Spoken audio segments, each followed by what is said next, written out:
This has been purveying like throughout almost the entire year.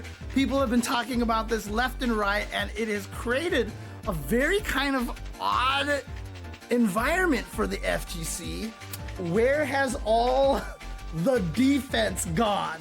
All of the fighting games are super aggressive now, and a lot of people are frustrated with it. Street Fighter 6, drive rush, drive rush, drive rush. Heat mechanics in Tekken 8, heat mechanic, heat mechanic. Even in Guilty Gear Strive, a lot of people are mad because Strive has far less defensive mechanics than past Guilty Gear games have had.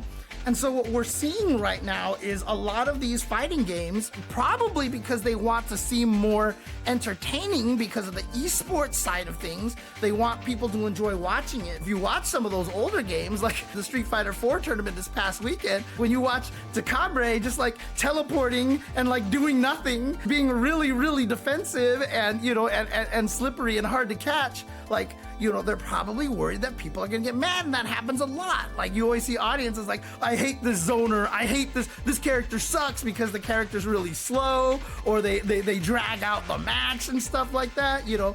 People get really frustrated very quickly with those kind of characters, and so I feel like that's kind of what has driven a lot of the fighting games into being so much more aggressive, to the point where it feels like a lot of these games now are so heavy momentum based. Play neutral, I won the neutral, got the knockdown, guess.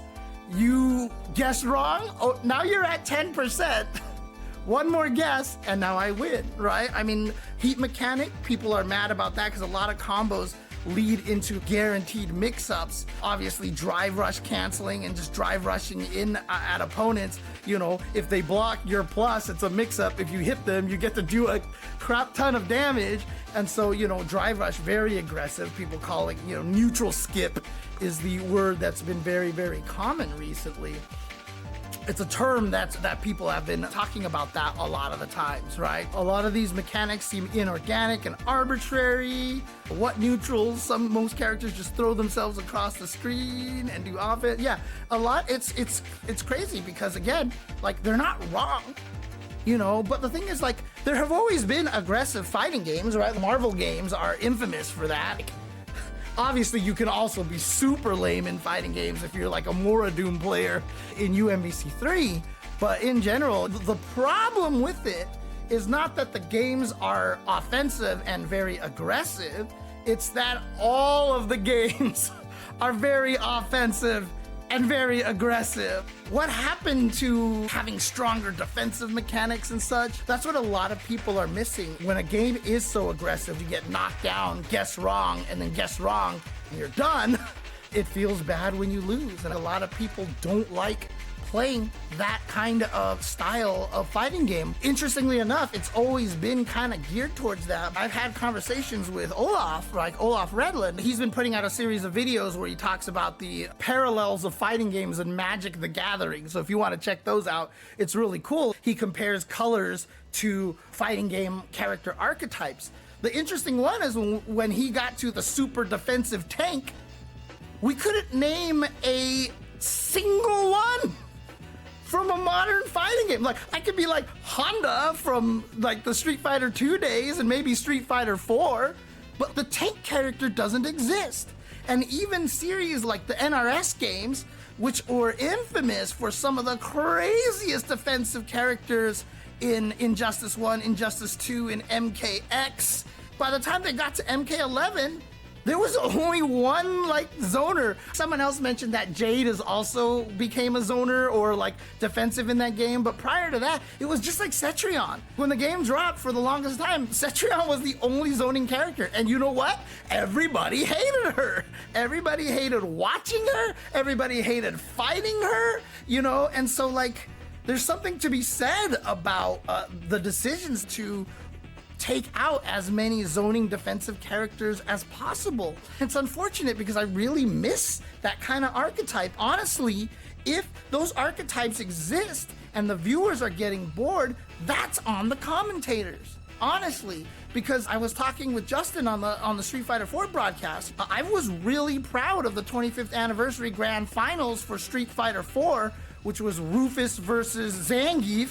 Justin Wong versus Snake Eyes. If you remember that match, that is one of the most turtley, timeouty matches in all of Street Fighter 4.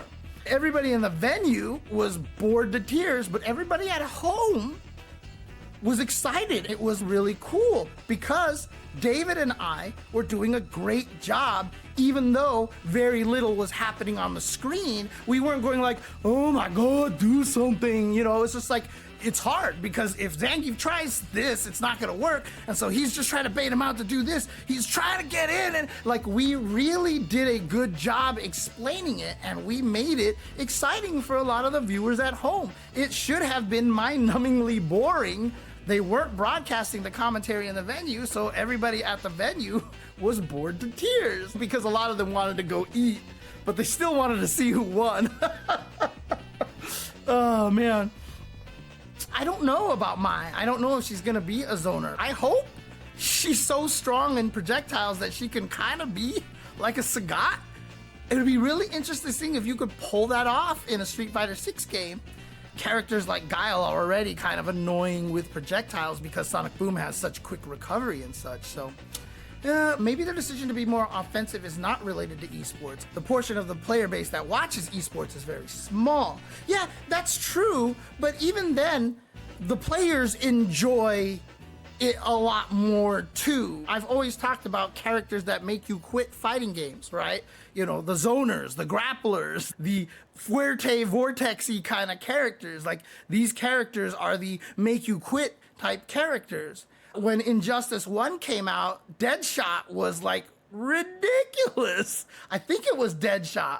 I'm pretty sure it was Deadshot, but like, his zoning was like so ridiculous that there were ways around it. You had to be really smart, but the problem is oh, Deathstroke, you're right, it might be Deathstroke actually. It's the problem with it is that most people who are casually playing the game, someone learns how to zone with these characters and you can't get in, and they're like, this is dumb, this character's broken. You know, they're not gonna take the time to try to learn the nuances to get in there. So again, defensive mechanics, defensive style of play is really disappearing, and I'm really sad about that. The problem with it is that I don't wanna call playing defensive easy, but the thing about it is, the patience of your average human to learn how to fight against defense is very low. And so you can have a player, you know, learn all this defensive tactics and stuff like that, and most people aren't going to try to fight it. And it could be some pretty complicated defense, but once you got the zoning going, a lot of the times it's still just really hard to break through. And so we have this trend now of these offensive games all over the place. I think we've just gotten to this point right now where it feels like we just have no more defense.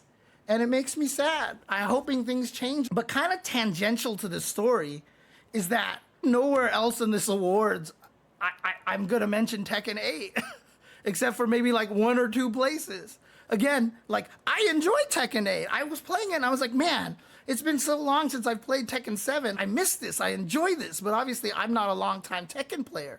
But all I've heard from Tekken players is just how frustrated they are with the heat mechanic, and they just want the heat mechanic nerfed really, really badly. But again, there's older school players that are like, actually, this is closer to how it kind of was, because in old games it was more vortexy, and it's actually only in 7 where the game became really slow and about backdashing in and out. Like, let me try to go and I failed, okay, stuff like that, right? So actually, you know, it's weird. It's such a weird conversation here. Can I give Tekken one of the top 3 fighting games of the year? I don't know, because like, the Tekken fans aren't even happy with the game, right? So like, it's weird. I don't know if I can just sit down and be like, yeah, Tekken 8, you know, because it is in such a divisive position right now. Well, Heat's not gonna go anywhere, but I'm sure a lot of people are hoping that it will get nerfed somehow. Same thing for all the drive rush mechanics and stuff like that in Street Fighter 6. Everyone's hoping for nerfs to that. We're in this weird era where all our fighting games are really aggressive, and it's the problem. There is some justification for a lot of these players to dislike the current state of these fighting games, because it really is a snowball kind of game, right? So when you look at old games, it was like tiny little exchanges, and if you were right, you would do a tiny bit of damage. But nowadays, it's like you get to do like 40% damage, corner carry, and get good Oki, like in all of these fighting games, right? It's just so momentum heavy, and again, don't know why more people haven't been playing KOF 15. KOF 15 has so many defensive mechanics that you can get out of situations a little bit easier. Obviously, there's option selects that can blow them up, but that takes some skill. And so there are ways to save yourself in KOF. And, it's like that and Under Night are like some of the only fighting games that really have truly strong defensive mechanics at this point. Virtua Cope, saying, I got no issues with people hating Tekken 8. It is strange how people act like the series started with 7. I mean, to be honest with you, a lot of people who are mad at Street Fighter 6 are acting like Street Fighter started with 5, right? So it's very odd.